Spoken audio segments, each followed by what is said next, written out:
The penultimate round of this year's South African Off-Road Championship took title contenders off the beaten track for the Caledon 400 in the Eastern Free State. With only the Roof of Africa to follow in November, it was crunch time for championship hopefuls. Marius Bahrain held a narrow lead over the Chepek father and son team in the special vehicle category. Bahrain was only too aware of just how important it was to pick up a good result on the Caledon. Dis 'n baie belangrike wedren vir my, alhoewel daar net 2 wedrenne oor is en ek 32,5 punte voor is, dis nog nie genoeg nie. Hulle kan my nog inhaal en ek gaan dit maar rustig vat. Ek gaan van die middel na agter van die veld af begin en die manne maar van agter af inhaal. Ek wil nie weer gejaag word nie. On the bike front, there were tight battles at the top of the 200 and 250 classes, with only a handful of points separating the top contenders in both categories. It couldn't have been tighter in both classes. Yeah, I'm 2.5 points behind Alex. We've been having a good race all year long, and it's down to this race and the roof. And hopefully I can beat him today, and the roof is going to be the deciding one because he's ridden the roof a couple of times and I've yet to go and ride there. So hopefully I can do it, try and get ahead of him on this race and get a bit of a gap between us before the roof, and then we'll see what happens at the roof. Alfie Cox had a comfortable lead in the 500 class, but only 2 points separated Kevin Fisher and Grant Bloomfield in the battle for second and third. In the quad racer categories, Vickers van Deventer and Christo Fonamava were in control in the unlimited and 200 classes. After losing his unbeaten record this year on the Settler 400 in Eastern Cape, van Deventer was keen to get his championship season back on track. Ja, my beplanning is om die wedren net te ry om klaar te maak. En ek dink om die roof baie hard te ry. Ek moet nie nou 'n val op iets kry of 'n breek op die fiets kry nie. Ek moet net die wedren net klaar maak om die kampioenskap te wen. Dis wat vir my baie belangrik is. In the production vehicle category, Neil Woolridge and Paul Vermaak and reigning champions Abi Reiniger and Robin Houghton were the only championship contenders, with some terrific battles developing lower down the log. An interesting newcomer to the local off-road scene was the Dodge Dakota, imported from the United States, with vehicle owner Frick Mulder down to do the driving. Ja, dit is 'n outomatiese radkas en dit is kruislift. Die engine is 'n Dodge, 'n 6-silinder Dodge. Perkrag is in die omgewing van 300 en meer. En suspensie is Caster. Die kar voel goed, hy is baie gewillig en hy hanteer goed en hy hanteer die rof baie goed. The Caledon 400 also saw a welcome return to action of Bloemfontein driver Theo Kutsia in a newly developed Chev 4x4. Dit het so rukkie geneem om 'n nuwe voertuig te bou. Ons het 'n Amerikaanse onderstel ingevoer van Los Angeles af om ingebou in die voertuig. Die eerste keer wat hy nou na 'n jaar en 'n half uitgevoer raak, en ons is heel tevrede met wat ons gevoel en gesien het vandag. For the third event in a row, Derek Pinoy, partnered by Craig Jackson in the Quickfit Raceco, found himself in pole position after setting the quickest time on the short time trial in Friday's Racing Section 1. Pinoy and Jackson were followed away by former champions Herman and Karl-Heinz Sulwald in the Raceco Eagle Buick, with Nardis Alberts and Peter Mattia following them in the Rapsa Raceco. Pinoy is no stranger to the winner's enclosure in National Championship off-road racing. With some hard charges in the top section of the field, the pace was always going to be more than brisk, and Pinoy and Jackson were looking to put some early distance between themselves and the Sulwald brothers.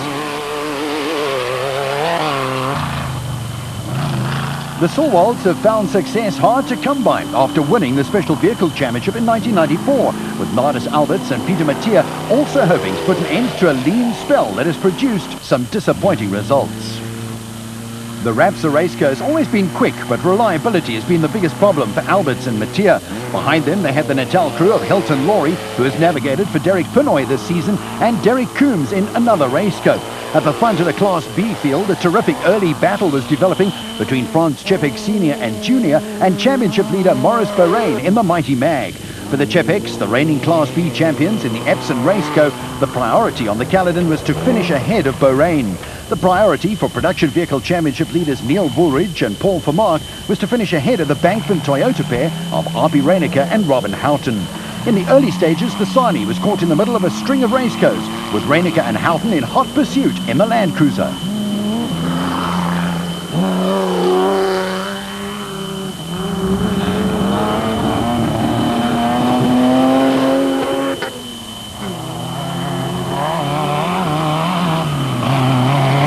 Also making a welcome comeback and up with the leaders was Lesotho businessman Wilfred Veslau, who was sharing a race car with fellow countryman Ashley Thorne. Veslau was holding off Nick Harper and Richard Hill, who were up into the top 10 in the Rock Oil race car. At the front of the bike field in the early stages were Springbok's Alfie Cox on the AGA Panasonic Castrol KTM and Gary Peterson on the Brasco Honda. A motocross expert now competing regularly in the National Off-Road Championship and the Total Super Series Short Course Challenge. Peterson comes from a famous racing family and has quickly settled into the rigors of long-distance racing. Right behind them were Daryl Curtis on the AGA Panasonic Castrol KTM competing in the 250 category and Grant Bloomfield on the Lesotho Office Equipment Honda.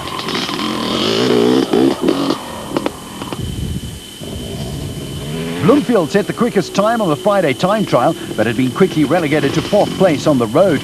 Bloomfield was being chased by Kevin Fisher on the Montage Print KTM, with no real surprises in the leading group of bikers. Behind Bloomfield and Fisher, and 6 on the road at this stage, was Elmer Simmons on a Lesotho Office Equipment Honda, with a string of riders all fighting over the top 10 positions. Included in the group behind Simmons was local favourite Graham McLaughlin on another Lesotho Office Equipment entry. With Cox leading the 500 class and Peterson the 250 category, the man out in front in the 200 category was Rion van Niekerk on the number 17 PD Motorcycles Honda. On the fringes of the top 10, Lesotho Office Equipment pair Alan Julian and Lance Trethewey were riding together and losing ground to the front runners. With pre-race favourite Vickers van Deventer hit by mechanical problems during the time trial and starting way down in 19th spot, Derek Johnson set the early pace in the quad category on the Team Yamaha Banshee. Johnson was starting to edge away from Peter Breckel, one of 3 Breckel brothers out on Brasco Yamaha Banshees. Basil Wigmore was having a good run on yet another Yamaha Banshee, but a tough route was going to turn it into a long day and a hard one for the Quad Brigade. After counting on a comfortable race that would cement his championship lead, Vickers van Deventer on the Jojo Tanks Yamaha Banshee had reverted to Plan B. This meant pulling out all the stops to carve his way through the field, and van Deventer was flying. He had already made up 9 or 10 places and had moved ahead of Christo van der Merwe on the Team Joburg Yamaha Blaster, who started in 9th position.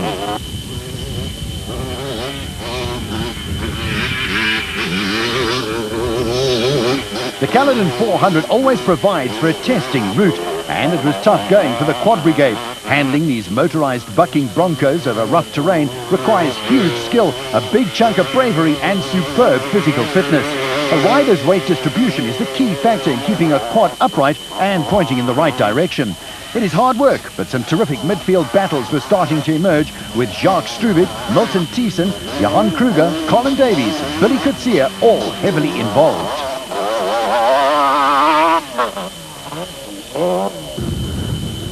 One of the closest early battles was that between Milton Thiessen and Billy Coetzee on the Polaris 400, but both of them were destined to be classified among the non-finishers.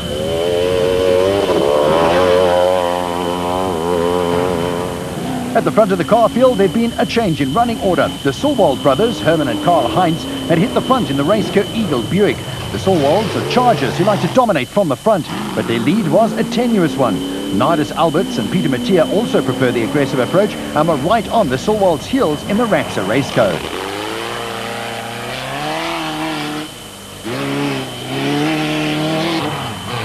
Matters up front were getting a bit tight, with Alberts and Mattia closely followed by Derek Pinoy and Craig Jackson in the Quickfit race car, and a flying Marius Bahrain in the Little Mighty Mag.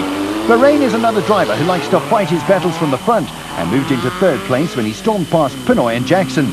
With the championship an issue between himself and the Chipek father and son combination, Bahrain was pulling away with the Chipeks quite content to play a waiting game in the Epson race car.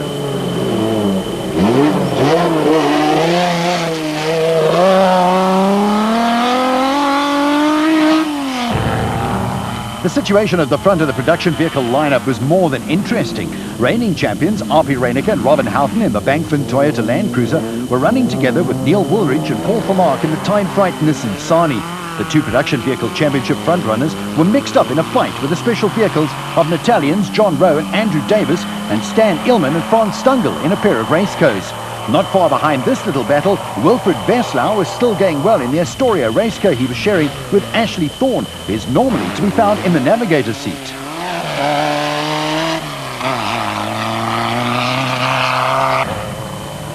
Interesting midfield battles were springing up all over the place. The Caledon was living up to its reputation for providing close and highly competitive racing. And Nick Harper and Richard Hill in the Rock Oil Raceco led a 3-car train that included the Bushmaster, driven by Natal pair Leon and Johan Botma.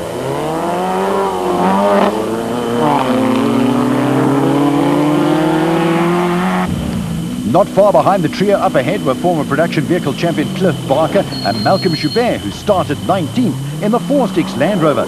Right behind them were reigning special vehicle drivers champion Greg Harvey and Boy Stone in the Queen Motor Spares Raceco. The Raceco was sounding healthy enough, but Harvey and Stone had dropped down the field and were coming under threat from Mike Redden and Wyatt Joseph in the 4-stick Land Rover Defender powered by a diesel motor.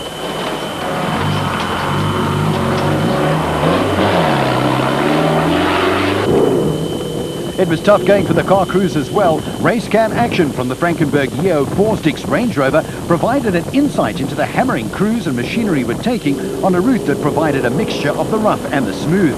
At this stage of proceedings, it also wasn't plain sailing for Gary Peterson at the front of the motorcycle field on the Brasco Honda.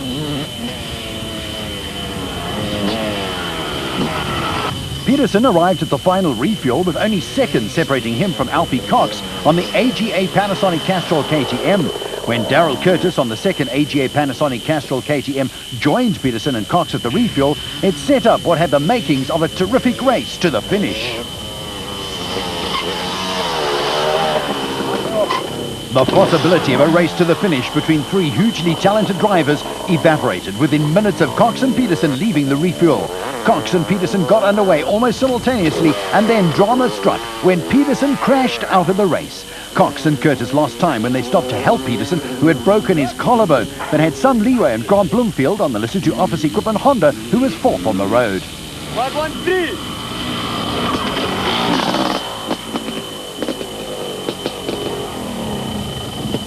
With Peterson out of action, Alex Vowles moved into 4th place on the Antilex Dairy KTM, with Kevin Fisher handily placed on the Montage Print KTM. Cox was still leading the 500 class, with Curtis now out in front in the 250 category. But there was a major change in the 200 class, where a flying Clayton Ensslin on the FMF Racing Kawasaki had taken over the class lead from Rian van Niekerk on the PD Motorcycles Honda. Van Niekerk was now having to play catch up.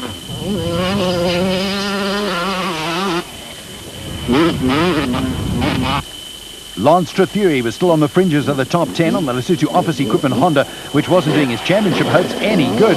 Trethewey and teammate Alan Julian, who was in a subdued mood, had stayed in close company for most of the race. Neither Trethewey nor Julian were making any impression on the riders ahead of them and were slowly being caught by Wayne Farmer, who was 3rd in the 200 class on a privately entered Kawasaki.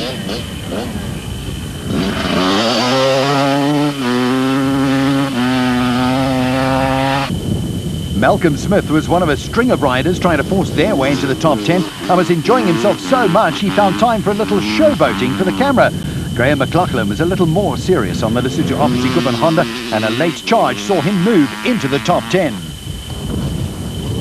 Life was starting to get a little tough for Derek Johnson at the front of the quad racer field on the Team Yamaha Banshee. Johnson was being rapidly overhauled by Vickers van Deventer, who had simply scythed his way through into 2nd place on the Jojo Tanks Yamaha. It was only a matter of time before Van Deventer would catch Johnson, with the little dairy farmer from Lichtenberg once again in devastating form after a battle with recent injuries. Basil Wigmore was still going strong on the privately entered Yamaha Banshee, but was later to join the list of non-finishers. Behind him, Christoph van der Merwe is having a great run on the Team Joburg Yamaha Blaster. Van der Merwe had moved into the front of the 200 class and was pushing for a place in the top 3. But he had to contend with Johan Kruger, who was having a steady ride on his Arena Auto Spares Yamaha Banshee.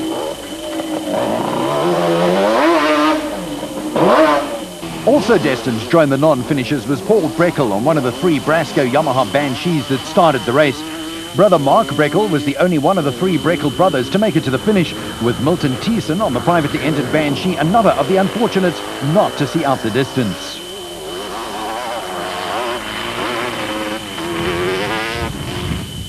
Back to the 4-wheel battle, and there were changes in both the special vehicle and production vehicle classes. In the special vehicles, the brothers Solwald had taken control, and with the demise of Marius Bahrain and the Pinoy-Jackson combination, the father and son team of Franz Chepik Sr. and Jr. had moved into 2nd in the Epson Raceco. A steady drive had taken Italians John Rowe and Andrew Davis into third, where they were involved in a terrific battle with the Astoria Raceco now in the hands of Ashley Thorne.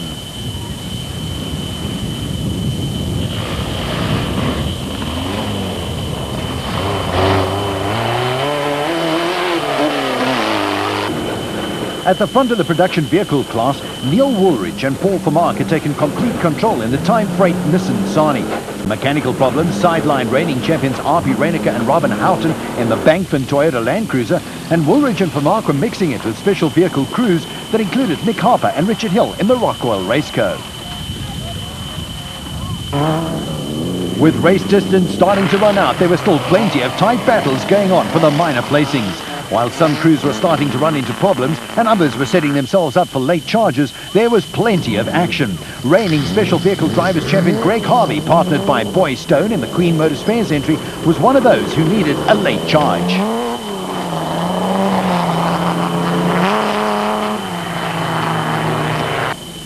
Roy and Milton Slubber in an aging Raceco were chasing after Greg Harvey and Boy Stone, with Niels Lemmer and Carl LaRue having a great run at the front of Class E in the Toyota Hilux 4x4.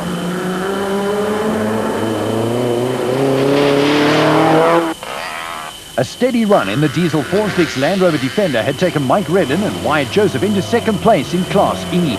Redden and Joseph were a couple of places down on the Slubbers, with one of the oldest racecos in the country struggling a little over sections of the course. Stop.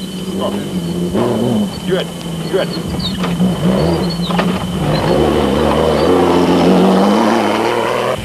After stopping to help the stricken Gary Peterson, the AGA Panasonic Castrol KTM pair of Alfie Cox and Darryl Curtis decided to ride in tandem to the finish.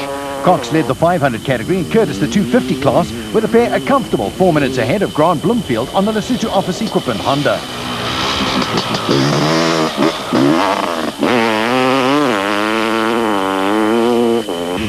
Kevin Fisher was fourth on the road on the Montage Print KTM, but would eventually be classified 6th overall behind Bloomfield, Alex Vowles and Clayton Ensign, who had done a terrific job in taking the FMF Racing Kawasaki into the lead in the 200 category. On adjusted times after the time trial and racing section 2, only 12 seconds would separate Bloomfield in third place, Alex Vowles in fourth place and Ensign.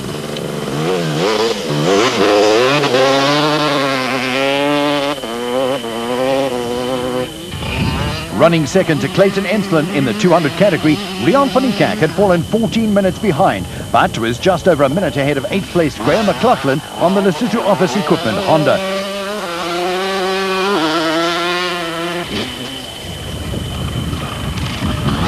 Only 8 seconds separated McLaughlin and Wayne Farmer, who was third in the 200 class and 9th overall. Still riding together with Lesotho Office Equipment teammate Alan Julian, championship contender Lance Trethewey just managed to sneak into the top 10 in what was a disappointing outing for the Italian. A popular win for the Sawwald brothers in the special vehicle category, with the Chepex closing in on championship leader Marius Bahrain, with the title chase now going all the way to the wire at the Roof of Africa. Ongelukkig die ander wedren nie so goed gegaan nie, maar vir ons toe ons gekom het ons besluit dat die jaar kan ons nie meer wen nie. So dat ons gaan vir die wedrenne en ons het gegaan daarvoor. En ja, ons het die kar het gehou en ons het gehou en ons is daar. The Production Vehicle Championship will also be decided at the Roof of Africa, with Neil Woolridge and Paul Vermaak earning themselves a little breathing space. Yeah, it's great. It's still got a long race to do. The Roof is the mother of all races. We've got to finish that one first before it's over. A rare dead heat between Alfie Cox and Darryl Curtis in the motorcycle section, with KTM taking 4 of the first 6 places. Cox, Curtis and Enslin were all class winners. We just decided to go together and finish the last 2 loops at our own pace and come in the finish line together. It was back to the winners rostrum for Vickers van Deventer after spread eagling in the quad racer field. A good class win for Christo van der Merwe in 4th place overall, with the Roof of Africa in November next on the agenda.